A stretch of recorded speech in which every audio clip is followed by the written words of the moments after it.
Adani group సంస్థ తెలంగాణలో సుమారు 12,400 కోట్ల రూపాయలు పెట్టుబడి పెట్టనున్నది. Data centre, clean energy project, cement plant కోసం ఆ మొత్తాన్ని ఇన్వెస్ట్ చేయనున్నారు. దావోస్ లో జరుగుతున్న ప్రపంచ ఆర్థిక సదస్సులో Telangana CM Revanth Reddy Adani group chairman Gautam Adani మధ్య 4 ఒప్పందాలపై సంతకాలు చేశారు. 100 MW డేటా సెంటర్ కోసం అదానీ ఎంటర్ప్రైజెస్ సుమారు 5,000 కోట్ల పెట్టుబడి పెట్టనున్నది.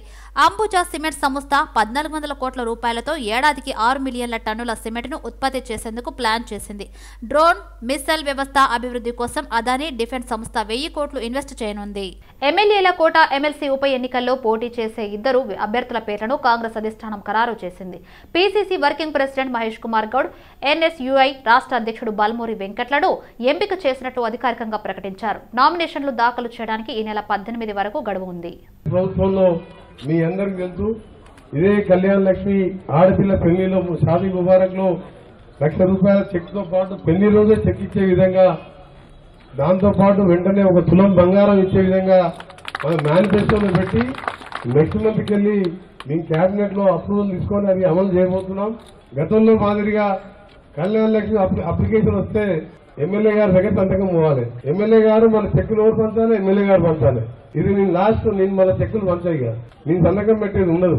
ఎలిజిబుల్ అయినంత వారికి ఆఫీసర్సే నిజంగా వాళ్ళు పెళ్లి చేసుకుంటున్నారు, పేదవాళ్ళు అర్హులైతే వాళ్ళే శాంక్షన్ చేస్తారు. Telangana governor Tamilisai Soundararajan Twitter account hack కు గురైంది. గుర్తు తెలియని వ్యక్తులు గవర్నర్ ట్విట్టర్ అకౌంట్ ను హ్యాక్ చేసి పాస్వర్డ్ మార్చేశారు. కంపెనీ నియమ నిబంధనలు ఉల్లంఘించారంటూ ట్విట్టర్ కంపెనీ నుంచి గవర్నర్ కు ఓ మెయిల్ వచ్చింది. దీంతో గవర్నర్ తన ట్విట్టర్ అకౌంట్ ను ఓపెన్ చేసేందుకు ప్రయత్నించగా పాస్వర్డ్ తప్పంటూ జవాబు ఇచ్చింది. అద్దంకి దయాకర్ తో పాటు బాల్మూరి వెంకట్ కు అవకాశం ఇచ్చినట్టు తొలుత ప్రచారం జరిగింది. కానీ మహేష్ కుమార్ గౌడ్ కు అవకాశం ఇవ్వాలని పార్టీ నిర్ణయించింది. ఎమ్మెల్యేల కోటాలో 2 ఎమ్మెల్సీ స్థానాల భర్తీకి విడివిడిగా నిర్వహించనున్న ఎన్నికల్లో కాంగ్రెస్ సంఖ్యాబలం ఉన్నందువల్ల 2 స్థానాలను గెలిచేందుకు అవకాశం ఉంది. బీఆర్ఎస్ వర్కింగ్ ప్రెసిడెంట్ కేటీఆర్ సర్పంచుల సమస్యలపై పోరాటం చేస్తా అని చెప్పడం సిగ్గుచేటని కాంగ్రెస్ నేత రాచమల్లు సిద్దేశ్వర్ మండిపడ్డారు. పంచాయతీరాజ్ వ్యవస్థను నాశనం చేసింది బీఆర్ఎస్ ప్రభుత్వం కాదా అని ప్రశ్నించారు. తన ట్విట్టర్ హ్యాండిల్ పోస్టులను పరిశీలించిన గవర్నర్ అందులో తనకు సంబంధం లేని పోస్టులు పెట్టినట్లు గుర్తించారు. ఈ విషయంపై రాజ్ భవన్ సిబ్బందిని గవర్నర్ ఆరా తీసి అవసరమైన చర్యలు తీసుకోవాలని సూచించారు. దీంతో Raj Bhavan assistant computer cyber పోలీసులను ఆశ్రయించారు. గవర్నర్ ట్విట్టర్ అకౌంట్ ను గుర్తు తెలియని వ్యక్తులు హ్యాక్ చేశారంటూ ఫిర్యాదు చేశారు. దీంతో పోలీసులు దర్యాప్తు చేపట్టినట్లు సమాచారం. పార్లమెంట్ లో తెలంగాణ వాణి బలంగా వినిపించాలంటే రాబోయే లోక్సభ ఎన్నికల్లో కేసీఆర్ జట్టుకు మాత్రమే ఓటు వేయాలని బీఆర్ఎస్ కార్యనిర్వాహక అధ్యక్షుడు కేటీఆర్ అన్నారు. 16, 17వ లోక్సభల్లో బీఆర్ఎస్ ఎంపీలు 4,754 ప్రశ్నలు అడిగారన్న ఆయన తెలంగాణ కాంగ్రెస్ ఎంపీలు 1,271, బీజేపీ ఎంపీలు 190 ప్రశ్నలు మాత్రమే అడిగారని ఎక్స్ వేదికగా పేర్కొన్నారు. కేటీఆర్ సర్పంచ్ల గురించి మాట్లాడడం విడ్డూరంగా ఉందని ఎద్దేవా చేశారు. సర్పంచ్లను బీఆర్ఎస్ నేతలు దొంగలా చూశారని ఆగ్రహం వ్యక్తం చేశారు. వైకుంఠ ధామాలు కట్టించి ఆత్మహత్య చేసుకుంటే అందులోనే అంత్యక్రియలు చేసిన ఘటనలు ఉన్నాయని ఆయన గుర్తు చేశారు. సర్పంచ్లకు క్షమాపణలు చెప్పి ముక్కు నేలకు రాయాలని ఆయన డిమాండ్ చేశారు. పార్లమెంట్ లో తెలంగాణ వాణి బలంగా వినిపించాలంటే రాబోయే లోక్సభ ఎన్నికల్లో కేసీఆర్ జట్టుకు మాత్రమే ఓటు వేయాలని బీఆర్ఎస్ కార్యనిర్వాహక అధ్యక్షుడు కేటీఆర్ అన్నారు. 16, 17వ లోక్సభల్లో బీఆర్ఎస్ ఎంపీలు 4,754 ప్రశ్నలు అడిగారన్న ఆయన తెలంగాణ కాంగ్రెస్ ఎంపీలు 1,271, బీజేపీ ఎంపీలు 190 ప్రశ్నలు మాత్రమే అడిగారని ఎక్స్ వేదికగా పేర్కొన్నారు. తెలంగాణ హక్కులు ప్రయోజనాల కోసం కేంద్రాన్ని డిమాండ్ చేసేది బీఆర్ఎస్ ఎంపీలు మాత్రమేనని తెలిపారు. 2014లో రాష్ట్రం సాధించినప్పుడు తెలంగాణకు ఉన్న ఏకైక గొంతుక టీఆర్ఎస్ అన్న కేటీఆర్ 2024లో కూడా తెలంగాణకున్న ఏకైక గొంతుక తమ పార్టీ మాత్రమేనని చెప్పారు. నాడు నేడు ఏనాడైనా తెలంగాణ గలం, తెలంగాణ బలం, తెలంగాణ దళం తామే అని కేటీఆర్ పేర్కొన్నారు. జర్నలిస్టు చిలుక ప్రవీణ్ పై దాడిపై మాజీ మంత్రి సిద్దిపేట ఎమ్మెల్యే హరీష్ రావు ఆసక్తికర వ్యాఖ్యలు చేశారు. జర్నలిస్టు చిలుక ప్రవీణ్ పై దాడిని తీవ్రంగా ఖండిస్తున్నారన్నారు. ప్రభుత్వ వ్యతిరేక వార్తలు ప్రసారం చేస్తున్నారని ముద్ర వేసి భౌతిక దాడులకు పాల్పడటం హేయమైన చర్య అని తెలిపారు. ప్రజాస్వామ్యంలో పత్రికా స్వేచ్ఛను హరించడం అంటే ప్రజల గొంతు నొక్కడమే అని మండిపడ్డారు. ఒకవైపు ప్రజాపాలన అని ప్రచారం చేసుకుంటూ మరోవైపు ప్రశ్నించే జర్నలిస్టులను బెదిరించడం నీచమైన చర్య అని తెలిపారు. ప్రభుత్వం స్పందించి దాడి చేసిన వారిపై చర్యలు తీసుకోవాలన్నారు. ఇలాంటివి పునరావృతం కాకుండా చూడాలని హరీష్ రావు డిమాండ్ చేశారు. ప్రధాని మోదీ పిలుపు మేరకు ఆలయాల స్వచ్ఛత కార్యక్రమంలో భాగంగా హైదరాబాద్ లోని బషీర్బాగ్ కనకదుర్గ అమ్మవారి ఆలయాన్ని కేంద్ర మంత్రి కిషన్ రెడ్డి స్థానిక నాయకులతో కలిసి శుభ్రం చేశారు. ఈ నెల 22వ తేదీన అందరూ ఇల్లు శుభ్రం చేసుకుని దీపాలు వెలిగించాలని కోరారు. ఇది భారతావనిపై 500 ఏళ్ల తర్వాత అయోధ్య రామయ్యకు జరుగుతున్న పట్టాభిషేకమని ఆయన అన్నారు.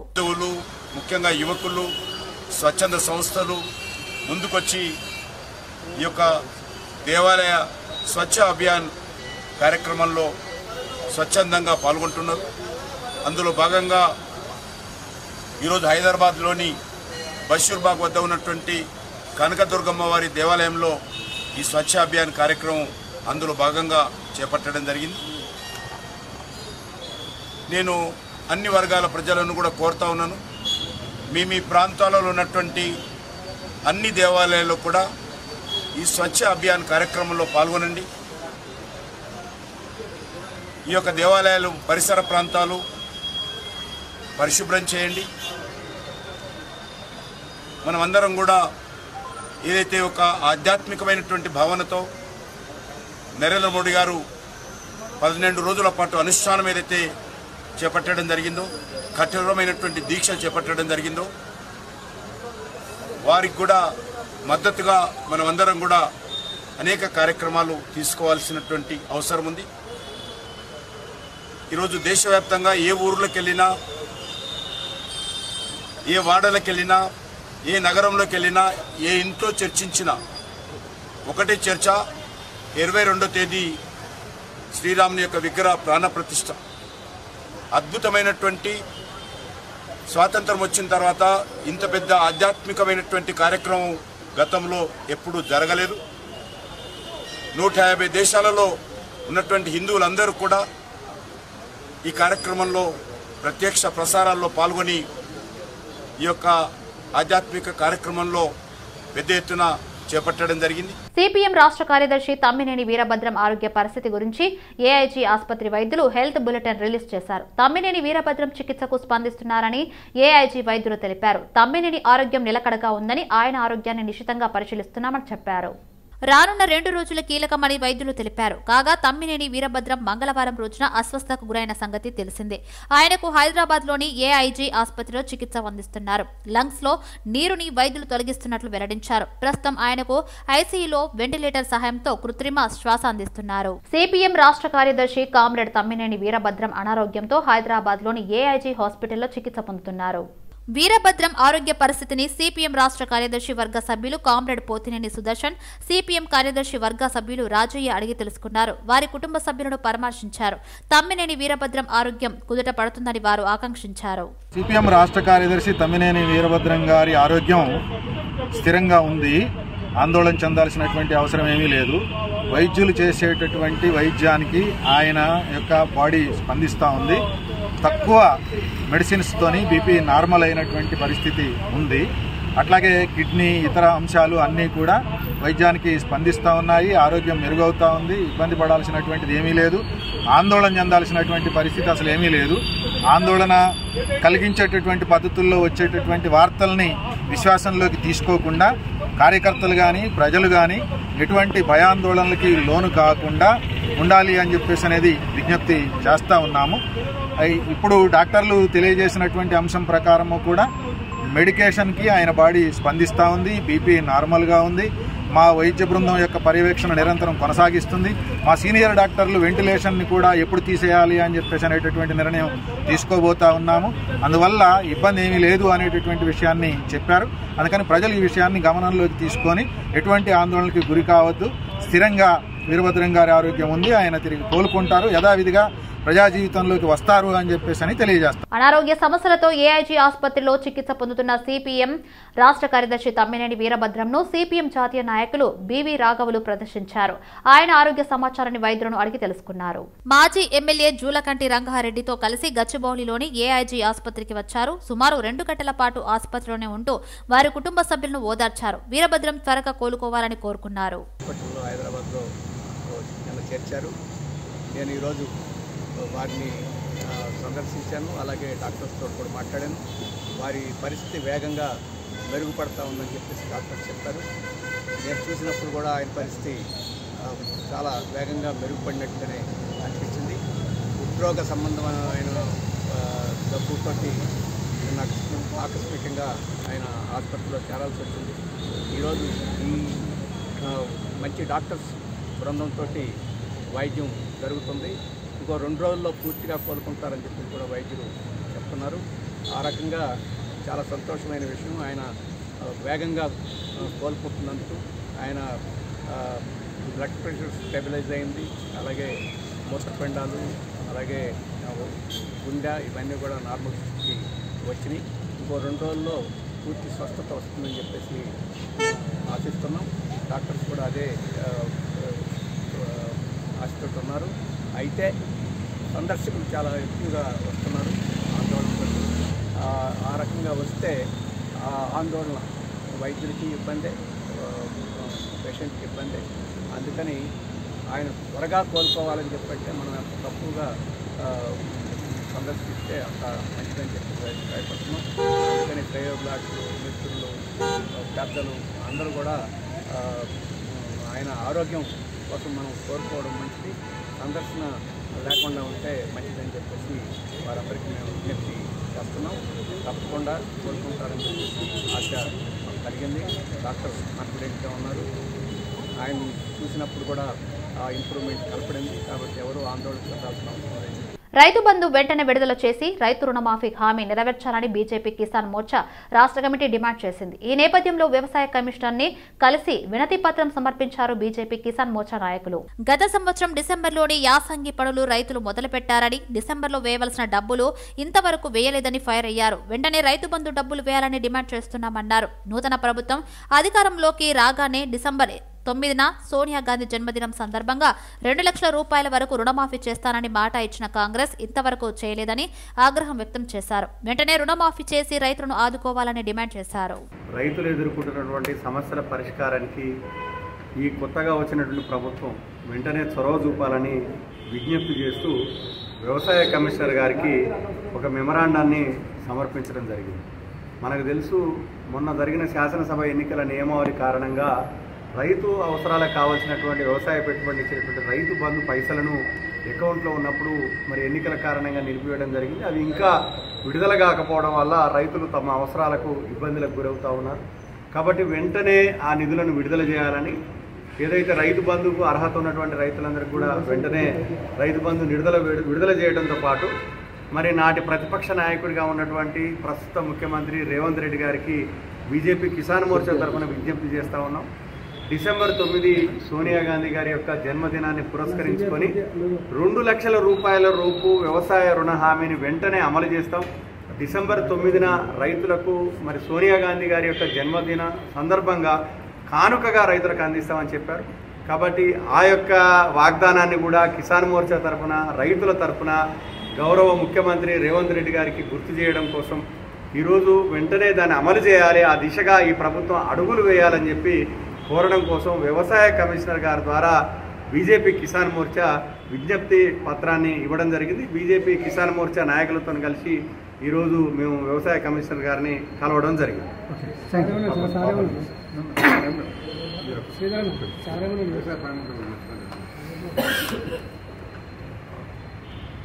కిసాన్ మోర్చా ఇచ్చినటువంటి ఏదైతే విజ్ఞాపన పత్రం ఉందో తప్పనిసరిగా ప్రభుత్వానికి నివేదిస్తామని, తప్పనిసరిగా ఆ దిశగా మరి పంపిస్తామని, మనం రైతుల ఆకాంక్షలను కూడా ప్రభుత్వానికి తెలియజేస్తామని చెప్పి వ్యవసాయ కమిషనర్ గారు చెప్పడం జరిగింది.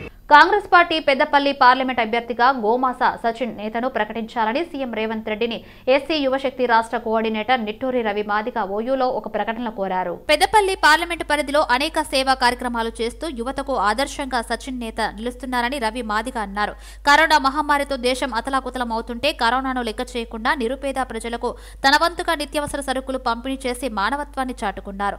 కొంతమంది యువత చెడు అలవాట్లకు బానిసలు అవుతూ చెడు మార్గంలో వెళ్తుంటే వారిని సచిన్ తన మాటలతో మార్చి మంచి మార్గంలోకి తీసుకువచ్చి ప్రజల మన్ననలు పొందుతున్నారు. అలాంటి ప్రజానేతకు పెద్దపల్లి పార్లమెంట్ కాంగ్రెస్ పార్టీ సచిన్ నేతకు అవకాశం ఇస్తే భారీ మెజార్టీతో గెలుస్తారని రవి మాదిగ ధీమా వ్యక్తం చేశారు.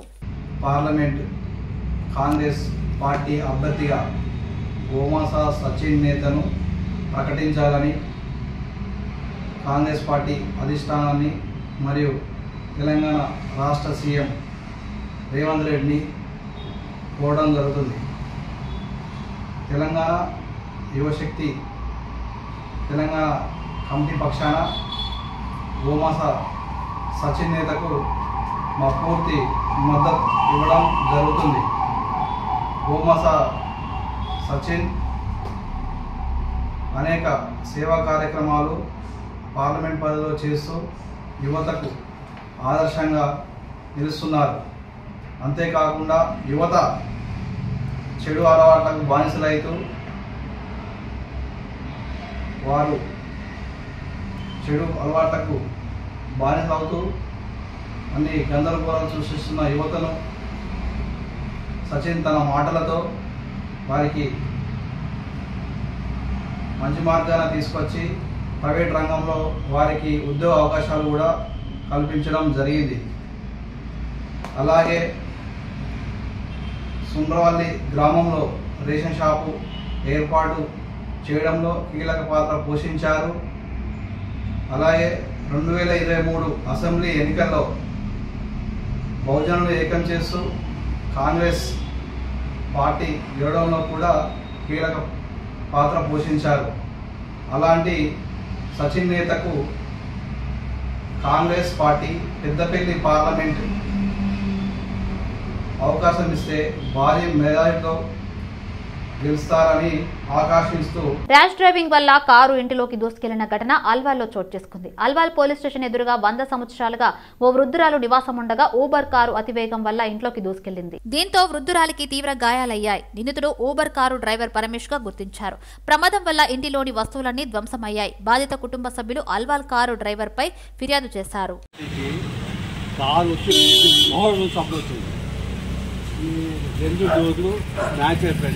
స్టవ్ గ్యాస్ పడడానికి మొత్తం లోపలికి వెళ్ళిపోయింది.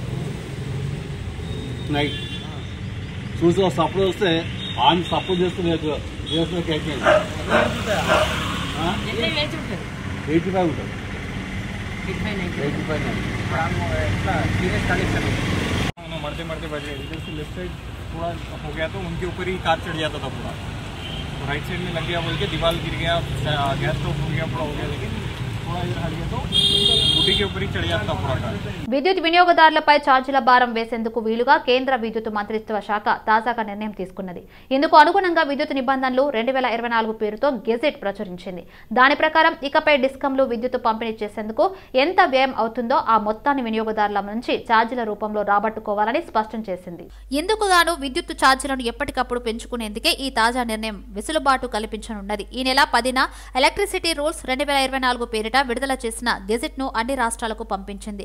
ప్రతి ఏటా నవంబర్లోగా వచ్చే ఆర్థిక సంవత్సరపు ఆదాయానికి సంబంధించిన అంచనాలను డిస్కంలు విద్యుత్ నియంత్రణ మండలికి అందజేయాలి. వాటి ఆధారంగా ఈఆర్సీ డిస్కంల ఆదాయ అవసరాలను పరిశీలిస్తుంది. సదరు ఆదాయ అంచనాలను చేరుకునేందుకు రాబట్టుకోవాల్సిన విద్యుత్ ఛార్జీలను కూడా ఈఆర్సీ ప్రకటిస్తుంది. తాజా గెజెట్లో పొందుపరిచిన నిబంధనల ప్రకారం ఇకపై ఈఆర్సీ ఆమోదించే ఆదాయ అవసరాల మొత్తానికి అలాగే విద్యుత్ ఛార్జీలతో వచ్చే ఆదాయ అంచనాలకు మధ్య ఎలాంటి తేడా ఉండకూడదు. కేవలం ప్రకృతి వైపరీత్యాల సమయంలో మాత్రమే ఈ తేడా కేవలం 3% లోపు మాత్రమే ఉండొచ్చు. ఒక్క మాటలో చెప్పాలంటే డిస్కంల వ్యయానికి వచ్చే ఆదాయానికి మధ్యన ఎలాంటి తేడా ఉండకూడదన్నమాట. అలా జరగాలంటే తమ వ్యయానికి అయ్యే మొత్తాన్ని విద్యుత్ ఛార్జీల రూపంలో వసూలు చేసుకునేలా ఈఆర్సీలు ఆమోదం తెలపాల్సి ఉంటుంది. ఉస్మానియా యూనివర్సిటీ ఎన్ఎస్సిసి గేట్ నుంచి అడిక్మెడ్ బ్రిడ్జిని లింక్ చేస్తూ చేపట్టిన రోడ్డు నిర్మాణ పనులను వెంటనే ఆపేయాలని తెలంగాణ టీడీఎస్ఎఫ్ వ్యవస్థాపక అధ్యక్షుడు విజయ్ నాయక్ డిమాండ్ చేశారు. ఈ మేరకు రోడ్డు పనులు చేపడుతున్న చోట నిరసన తెలిపారు. ఇప్పటికే 100 ఎకరాలు ఓయూ భూమి కబ్జాకు గురి అయ్యిందని, యూనివర్సిటీకి ఏ రకంగా ఉపయోగపడని సినిమా థియేటర్లు, బార్లు, పెట్రోల్ బంకులు, బస్తీలు కూడా విచ్చలవిడిగా వెలిశాయన్నారు టీడీఎస్ఎఫ్ అధ్యక్షుడు విజయ్ నాయక్. గత అరాచక బీఆర్ఎస్ ప్రభుత్వం తీసుకొచ్చిన ఓయూలోని ఫ్లైఓవర్ బ్రిడ్జి నిర్మాణాన్ని వెంటనే రద్దు చేయాలని రాష్ట్ర ప్రభుత్వాన్ని కోరుతున్నామని అన్నారు. అయోధ్య రామమందిర ప్రారంభోత్సవం రోజున నైవేద్యంగా మొదటి లడ్డూను అందించే భాగ్యాన్ని సికింద్రాబాద్ కంటోన్మెంట్ వాసి దక్కించుకున్నారు. అయోధ్య రామమందిర భూమి పూజ నుంచి ప్రారంభోత్సవం నాటికి 1265 రోజులు అవుతున్న సందర్భంగా 1265 కేజీల లడ్డూను శ్రీరామ క్యాటరింగ్ కి చెందిన నాగభూషణ్ రెడ్డి తయారు చేయించారు. అయోధ్య రామమందిర కమిటీకి 3 నెలల క్రితం మెయిల్తో పాటు నేరుగా సంప్రదించగా 1265 కేజీల లడ్డూతో పాటు మరో 4 లడ్డూలను తయారు చేయాలని సూచించారు. 4 లడ్డూలను గర్భగుడిలోకి అనుమతిస్తూ లేఖను అందించగా ఆలయ ప్రాంగణంలో 1265 కేజీల లడ్డూను ప్రసాదంగా భక్తులకు వితరణ చేయనున్నారు. భక్తుల దర్శనార్థం లడ్డూను 4వ వార్డులోని శ్రీరామ క్యాటరర్స్ ఓబులేశ్వర స్వామి నిలయంలో ఉంచారు. తాడ్బండ్ హనుమాన్ దేవాలయంలో ప్రత్యేక పూజలు చేసి 5 వాహనాల్లో అయోధ్యకు బయలుదేరారు. దట్టమైన పొగమంచు కారణంగా దేశవ్యాప్తంగా విమానాల రాకపోకలు అడ్డంకులు ఎదురవుతున్నాయి. హైదరాబాద్, శంషాబాద్ ఎయిర్పోర్ట్లో పలు విమానాలు రద్దయ్యాయి. 3 రోజుల్లో 37 విమానాల రాకపోకలను ఎయిర్పోర్టు అధికారులు రద్దు చేశారు. దీంతో ప్రయాణికులు తీవ్ర ఇబ్బందులు ఎదుర్కొంటున్నారు. శంషాబాద్ నుంచి ఇతర రాష్ట్రాలకు, విదేశాలకు వెళ్లే విమానాలు ఆదివారం 14 విమానాలు, సోమవారం 15 విమానాలు, మంగళవారం 8 విమాన సర్వీసులు రద్దయ్యాయి. విమాన సర్వీసుల రద్దుతో ప్రయాణికులు ఇబ్బంది పడుతున్నారు. ఢిల్లీలో అయితే ఈ పరిస్థితి మరీ దారుణంగా ఉంది. 2 రోజులుగా ఎయిర్పోర్టుల్లో ఉండిపోయారు ప్రయాణికులు. ఇక హైదరాబాద్, ఢిల్లీ, చెన్నై, బెంగళూరు, ముంబై, కోల్కతా నగరాల్లోని ఎయిర్పోర్ట్లో ప్రయాణికులకు తలెత్తే ఇబ్బందులను పరిష్కరించేందుకు వార్ రూమ్లను ఏర్పాటు చేశారు. దీంతో పాటు విమాన సర్వీసుల నిర్వహణకు సంబంధించి ఎయిర్లైన్స్ కు స్టాండర్డ్ ఆపరేటింగ్ ప్రొసీజర్స్ SOPను విడుదల చేశారు. కాగా దట్టమైన పొగమంచు కారణంగా ఆది, సోమ, మంగళవారాల్లో ఢిల్లీ ఎయిర్పోర్ట్లో 100కు పైగా విమాన సర్వీసులు రద్దయ్యాయి. 150కి పైగా విమానాలు ఆలస్యంగా నడుస్తున్నాయి.